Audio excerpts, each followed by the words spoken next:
Maqsadga ham tortib qo'ying. Assalomu alaykum.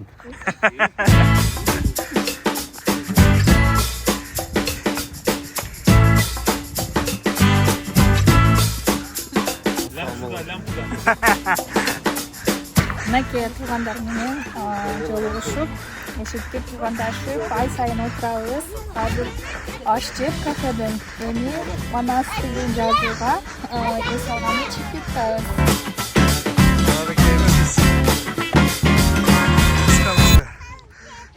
Şundan tuğanlar bilen çoğuluşup çıgatabız, Xudoga şükür.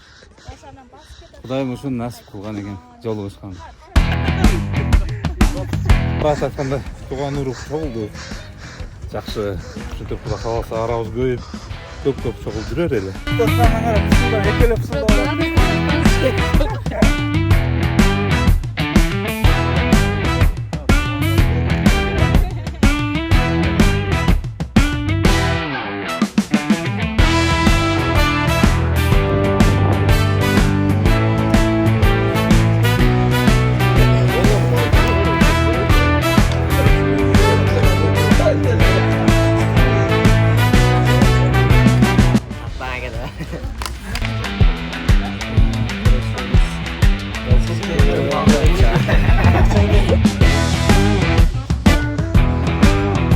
Birinchi video.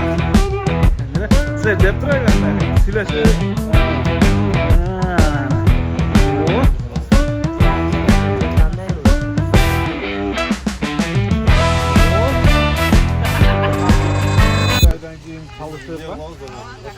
Жолыңыз өте жақсы өткізілер. Рахмат. Кейкісі елер бардым çoğuldu. Bardым çoğuldu. Hoş olmaz. Sana xo'shlashiqlarni men tortib.